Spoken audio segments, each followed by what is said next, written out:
Welcome to the Mike Litton Experience Podcast. Mike has over 31 years experience in real estate, finance, and investing. He's passionate about being a father, a teacher, a realtor, an investor, and a leader. Everyone has a story, and our passion is to help them tell it.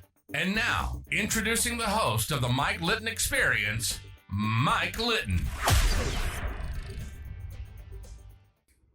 So what can you expect from the Mike Litton Experience? You can expect stories that will inspire, motivate, advice that will sharpen your focus, and expert information on real estate, finance, and market conditions. Postcards don't work. So in my case, it was a high bond paper, a little thicker paper, number 10 envelope, 3 paragraphs. Each of the paragraphs has 1 to 2 sentences, no more than that. Easy to read, almost like you can look at it and read it instantaneously. And it basically would say, hey, this is Jim Remley with ABC Real Estate, male emerging. I see you on a property at 123 Johnson Street. I have a buyer that is interested in your neighborhood. Would you consider it an all cash offer if we closed within 30 days? If so, please give me a call immediately. And I sold tens of millions of dollars, but it was related to timber, but same principle. Sure. $10 million sold with that approach. It really worked. And then a lot of them, this buyer wouldn't buy, right? Like, no, that doesn't meet my box. And then I would just start the conversation. Well, obviously you're interested in selling. How would you feel about putting this on the market? There's 3 reasons to target absentee owners. First of all, they have no relationships with a realtor in the local market. So you're no competition. This is what I call no competition listing. Second, they have a very low emotional attachment. This is not something that's close to them. Third, it's just an investment, right? And if it's just an investment, it's only about rates of return. Yeah. If you can show them, hey, take your money and move it closer to home by something you can drive by every day, go get yourself a better rate of return than you're getting now. Why wouldn't they sell? So that was always the 3 things I hit on. Beautiful. Okay. So here's a question. Yeah. It's a good thing you're sitting down. Hit me. What do you got? What's the one thing that you would tell yourself back at 19, knowing what you know now about real estate? What's the one thing you would share with them? Number one thing I would change about what I did is I did not fully commit to a CRM and a sphere of influence. Okay. I just didn't understand the importance of it because I was so successful in getting the immediate business. I get Brazilians, I get expireds, I get absentee owners, and I had such a stream of business that I didn't really think it was important to build a sphere. Gotcha. Today, I know that the gold mine was the sphere of influence, and I just passed through my fingers. I figured it out over time, and I got better at it over time. But from day one, if I had started that way, I would have made millions of dollars more in my career. Okay. So what's the most important thing you would tell yourself about the CRM sphere of influence? You got to commit to 20 to 50 touches a year, and you got to understand the 10-to-1 ratio. For every 10 people in your sphere, you're going to average 1 closed sale, and just know your numbers. So if I'm trying to get to 50 transactions, that means I need 500 people in my database, period. Gotcha. So you just got to know the numbers, work the numbers, and understand it. So you've read Millionaire Real Estate Agent, right? Do I see that up over your shoulder? I've read it. Yes. Yep. I've read Millionaire. So one of the things they talk about, even though it's 30 years old now, is they talk about staying in touch with your have met database, right? Yeah. And one of the things they encourage you to do is a 33 touch program. Yes. Okay. Well, it's interesting that when you look at the people who succeed at a very, very, very high level, they're more in the 50 range. Yes. In terms of number of touches. Yeah. It's so much easier today to get touches because of social media. Yeah. I look at it like holistically. It can't be all social media. It also can't be all text and calls. It's got to be a holistic approach where it's integrated and almost into the people's lives. So they're seeing you constantly in all kinds of formats. You're in their mailbox, you're on their social feed, you're getting texts, they're getting invitations from you. All these things are happening around them. And so you're top of mind all the time. Yeah, absolutely. Okay. So you're at Century 21 for 5 years. Yes. At some point you make a decision to move to another company. What happens? What makes you make that decision? Well, I opened my own company is what I did. Okay. So what made you do that? Well, what I did is I was one of the first people in the state, maybe one of the first in the country to form a team. So Mhm. me and another guy at the company who I'd sold the house to had moved down from California. We formed a team and we hired an assistant and we were crushing it. And we looked at our numbers and we were like, hey, if we took our production out of our company, we would be number 2 in the market by office. Mhm. So let's just do that. Let's just move over and open our own company. We'll be number 2 in the market, thinking it would be that easy. It was not that easy. Running a real estate company is a completely different animal than being in production. So Amen, brother. I did it for 18 years. it's a completely different. It's a whole different mindset. When Yeah. you're in production, it's all about transaction count. Mhm. When you're in running a brokerage, you have to quickly come to the realization that it's not about you doing Mhm. transactions, it's about you recruiting agents who do transactions. Mhm. So your customers are no longer buyers and sellers, your customers are your agents, Yeah. and you serve agents who sell real estate. Yeah. So that mindset took me a while to kind of get around, and I think definitely, I probably lost hundreds of thousands of millions of dollars in that transition from production to brokerage owner, because there's so much more money in production than brokerage ownership. Now, I grew that company to 17 offices and became the largest independent company in Oregon over time. But now it's a slow, long road, right? So let me ask you a question. Why Yeah. did you decide to expand beyond the one office? Because that's a major decision, Yeah. right? You Yeah. got the one office that's sort of your baby, Yeah. and you're also in production. What Right. is it that spurs you at some point to move to start another office and then eventually grow it into 17? Again, it's having good mentors. I had a guy that I met, and he actually became my partner, a guy named Dick Califato. And Dick had come from California, and he had owned, I think it was 170 office network in California in the 70s. So I partnered with him, and he kind of, laid out the path of, hey, we can grow this if you want to grow this. So we did. He was instrumental in that growth and helped us acquire companies. And we, about half of those companies we owned directly, and about half of them were what we call net branches. Basically, they're paying a licensing fee to us. Right. We get access to our technology and our coaching and our mentorship and our branding, basically. So that, is what we did. We kind of had our own little mini regional franchise, even though we were an independent company. The reason I did it is because I want a challenge. I get bored quickly. Yeah. I do not. I'm great at building. I'm terrible at just maintenance. Yeah. So I build up, and then I'm like, I'm bored. I got Yeah. to do this completely. So I that's guessed that about you, but I wanted to ask.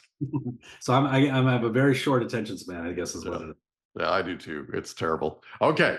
So you grow into 17. You're Yeah. the largest brokerage in Oregon, Independent brokerage. Yep. right?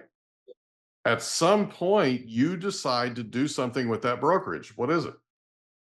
Well, I sold my interest to Dick. I said, I'm done. I'm bored now. I gotta move on with my life. So I sold my interest to Dick, and then I went to work for NAR. So I taught Okay. for 10 years, and I taught all the designation programs. I had a passion about trying to see how good I could become as a speaker and as a coach. And so I went down that path for about 10 years. And then my wife and I had we had my son. My oldest son is 28, but then we had another baby 10 years later after our first son Oh, was born. yeah. So we had this massive gap, almost like 2 only children. Hmm. And when that my son was born, there was a few complications at birth.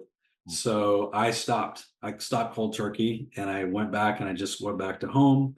And then I eventually got recruited to come down and help another guy start a company in Southern Oregon. So I got pulled back into running a real estate company. Yeah. Yeah. So you decide to go back. Are you in production this entire time, or did you get out of production when you did the NAR thing? Well, here's a quick little middle story to this, is that my company that I had originally started with Dick, when my wife and I had that second child, Matthew, I came home and I went back into production, and at this point it was 2008. Hmm. And so Timing. my baby was, my company baby was kind of imploding, and Yeah. everything's kind of south. Even though I was not an owner, I still felt an emotional attachment to the company. Sure you do. Yeah. I went back to work in 2008, and I wanted to show the agents at the company, because everybody's in such a down straits. I Mhm. wanted to show them I could come back in after 10 years, not have a soul in my database anymore because I've outsourced it all. and show them that you can go from ground zero and come back to the top of the game in a short period of time. So within 6 months, in 2008, I sold $7 million in real estate, and I listed about 80 properties in that 6 months before I got recruited to go down and run this other company. So I did have a short window of production, and it felt good to know that, hey, I'm not just talking about this from the stage, that I can actually go out there and make it happen again if I want to. Yeah. And I did that, and it was very fulfilling to be able to say, hey, I still got it, right? Yeah, We always exactly. or do I not still have it? So at that point, I still had it. So And when you get the call Yeah. to run that company, yeah, what goes into this? Because, and here's why I'm asking.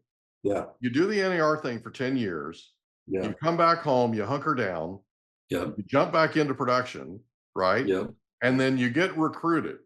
Talk yeah. about that conversation. Talk about, like, when they first called you, were you immediately interested, or was it something where you kind of went, I don't know, right? Yeah. Talk about that for a second. Very much the latter. I was very skeptical. I could see it. I could see that, because you're rolling, right? You're I'm pretty home, much you're hunkered down, you're focusing Yeah. on your child, and you're in production and you're getting after it, Yeah. right? And then Yeah. all of a sudden this call comes and you're kind of like, right? Yeah. Do I want to do this again? Running a real estate company is no joke. I mean, No, it's not. it's a gauntlet, Yeah. so it's a lot of work. And I was successful as a broker. So, and it involved moving my whole family 110 miles and from Roseburg to a whole new city, a whole new area, teenage child at home. There's a lot of variables there. So I went down and met with the guys that wanted to recruit me. And I actually went out and called all of their agents. I called the bookkeeper that ran the company, and I said, is this guy for real? And then I drilled into this guy and I said, I need to know that you have $20,000 a month to go negative for at least a year and a half, because we're in the middle of 2008. Sure. 2 years, can you support 20 grand a month negative? Because if you can't, and you can't show it to me in a bank account, I'm not coming to work for you. Right. I'm not going to change my whole life for you to go broke tomorrow morning. Right. Exactly. So he was able to prove it to me. He was a very successful, wealthy guy. Then we came together on a number that was attractive to me, and I came down and I went to work. When I got there, there was 38 agents when I got hired. The weekend I got there, 2 more agents left. It was getting picked apart by every company you can imagine was seeing this like blood in the water at this company. Sure. Absolutely. So I got in and we turned it around and took it from about $100 million in production over 10 years to $1.4 billion in production. Went from 30 agents to 250 agents, 1 office to 3 offices, and got listed in the top 500 companies in America for real estate agents. So, it was another gratifying experience, because, again, you always say to yourself, I built 1 company, but can you build 2? It's a whole. And you haven't been doing it for a while, right? You've been sort of off the deal. And so you got to get back on the treadmill. Yeah. Right. And you're in 2008.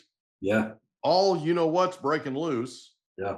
And that's why I was asking, because 2008, you're hunkered down, you're focused on your family, you're back in production, right? Yeah.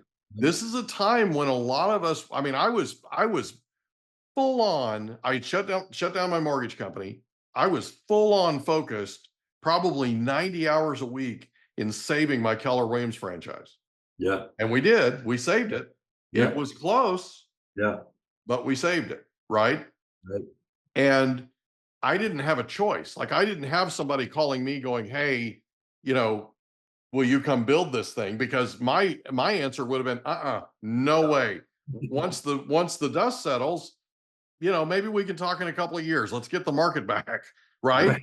Yeah. I mean, honestly, I remember that time that you made that decision to do that. And that's why I felt like it was important that I asked, because there were a lot of questions in a lot of people's minds about what tomorrow was going to look like, let alone, 3 more offices and, $1.4 billion. You know what I'm saying? So it's a completely different mindset that you had to have to be willing to jump in there and take that risk. And it was, let's be honest, it was a significant risk. Big risk. Yeah. I think it's like a mindset. I think I appreciate not just challenge, but I like chaos. I kind of thrive in a chaotic environment. And, I was becoming successful selling, but was that going to be enough for me? I knew eventually it wouldn't be enough. I was doing it because I wanted to show the agents I could do it, but that might last a year, 2 years. Right. And yeah, I'm bored with this again. Yeah. So for me, I was like, I got to find something that's challenging for me personally. So I'm gonna go out on a limb here and ask you something. Yeah. So you build the company into 17 offices. Yeah. You sell back to your partner. You go and do the NAR thing. And I'm guessing from your description, and again, this is sensory acuity on my part, but I'm guessing from your description of the NAR time, you had a lot of fun. It was a lot of fun. Yeah. You really light up when you talk about it. Yeah, it was a great time. Yeah. So then this thing happens with your son. You come back, you hunker down, focus on your family, and then you jump back into production. You're in it, you're getting after it, right? And then this opportunity comes, and I'm going to be honest with you. I think you're a challenge junkie. I think you're all about what mountaintop can I climb next, right? Yeah. What peak can I reach? 100%. I love that about you, but I want to make sure that people understand that's kind of how you're built. Yeah. You're literally blushing right now, just so you know, right? Right. So I got you, right? Yeah, that's right. Yeah. But this is cool. And I think, and it's a big part of, I feel like a big part of your life journey and something people can learn from. Okay. Because this was a rough time. 2008 was rough. And to decide to go out and take on another challenge in the midst of all that really took some cojones, right? It took some nerve. It took some real desire to go out and sort of prove yourself again, right? Yeah. And it feels like you kind of had grown to a place in your career and in your life to where you really needed sort of a bigger nugget. You needed something bigger, a bigger hill to climb. Yeah. Right? Yeah. So you grow that company. Yeah. At some point you decide to get into coaching. Yeah. And again, I know you coached because I know running a real estate office and running a company and all that kind of stuff, you had to train, you had to coach, you had to do all that. Okay. I get it. Yeah. But because I've lived it, right? At some point though, you decide to become a professional coach. Talk about that that time in your life, and talk about the decision, the process of making that decision. So when I think one of my claims to fame, if I have that, is my little company in a population base of 80,000 in Southern Oregon. We got, as I mentioned, we got listed in the top 500 companies in America by agent productivity.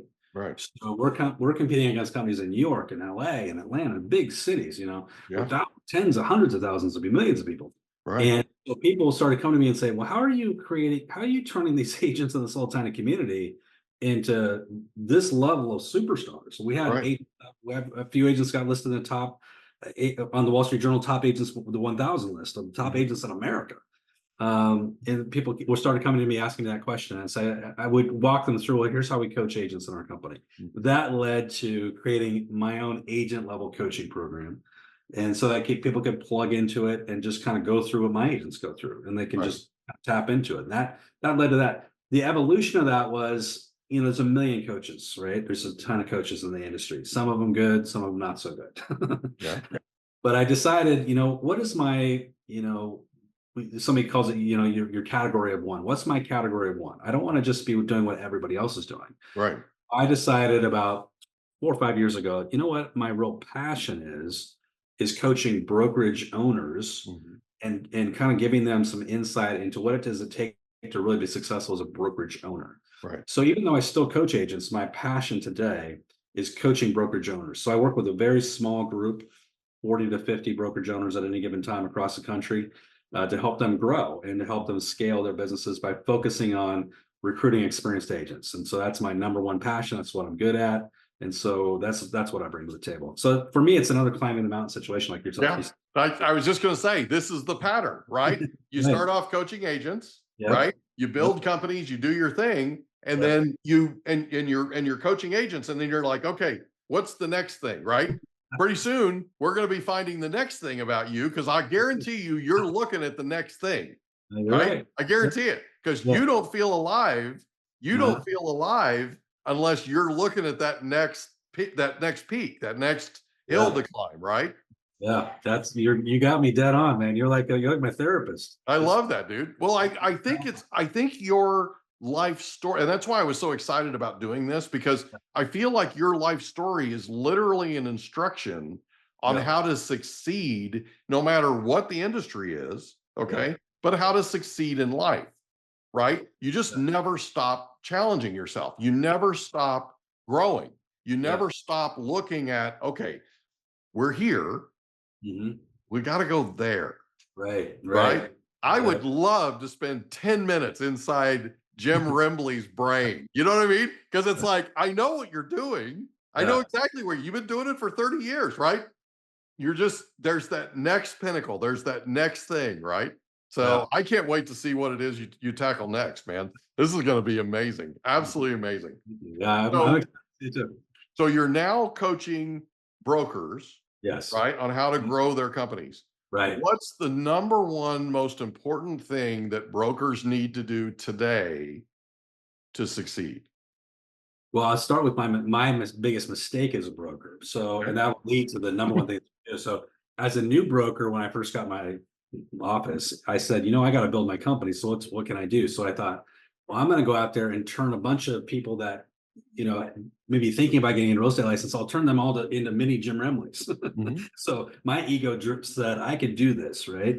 Right. And so I started doing a career seminar. I did a career seminar every month for 5 years straight.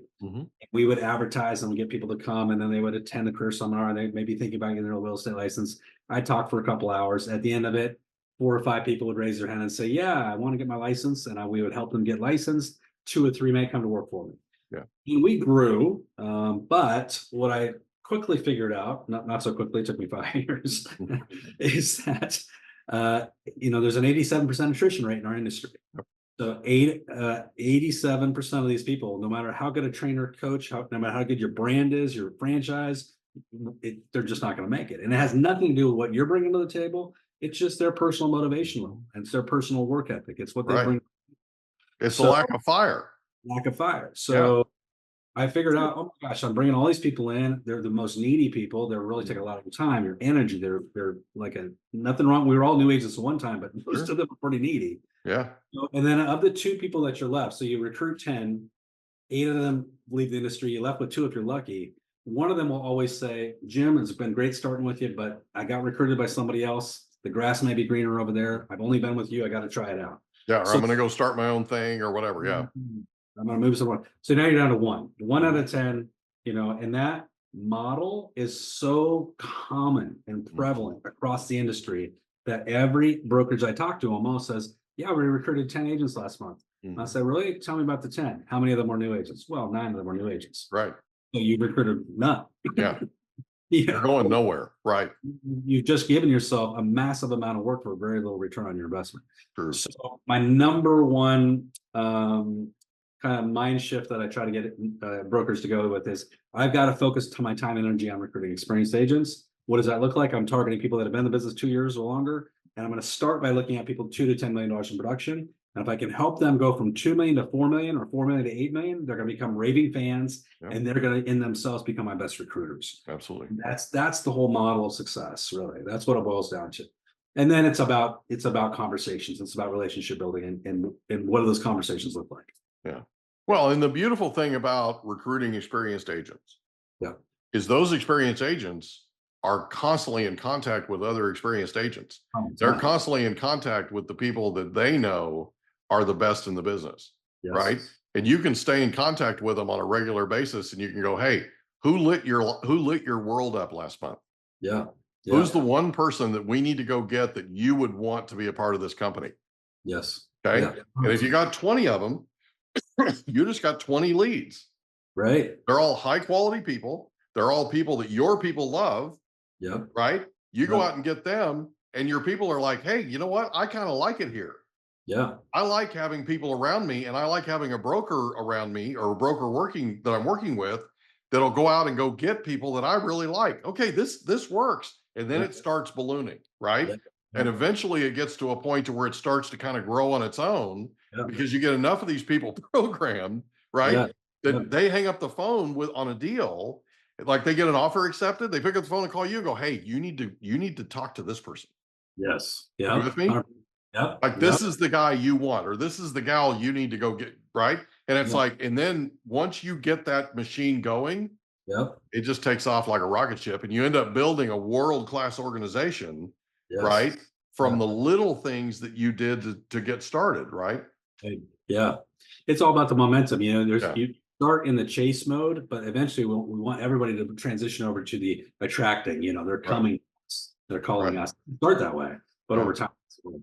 Yeah, it's absolutely true. Okay. So you're in, so e-coaching, so it's e-coaching, erealestatecoach.com. Correct. Yes. Right. So erealestatecoach.com.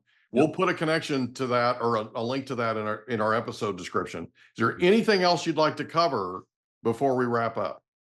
No, but if people happen to hop over to that website, we do have a free webinar going on right now for those people that are brokerage owners and team leaders that are looking to recruit. It's 2 hours. And it's all about just recruiting techniques and strategies that it's not all me, it's ideas we're pulling from top producers around the country, top recruiters. So that's awesome. Free information. Well, Jim, thank you so much for being our guest on the Mike Litton Experience. This has been a lot of fun. By the way, I would love to interview your coaching clients. So if you have people that are looking to increase their exposure, right? We'd love to have them on. We'd love to get their life story. Love to talk about how amazing you are and what a great job you're doing coaching them. Thank you. Love to do it. I'll get you some names. Absolutely, buddy. I appreciate you. Thank you, man. Thanks for being here. My pleasure. We hope you enjoyed another episode of the Mike Litton Experience. If you did, do us a favor, smash that subscribe button, tell your friends, family, and coworkers about our program, and wherever you get your podcasts, please leave us a rating. It helps us to connect with quality people just like you. And that's a wrap. Another episode of the Mike Litton Experience in the books. Reach out to Mike on Instagram at Litton Realty. Want to meet with Mike? Check out calendly.com/Rio760.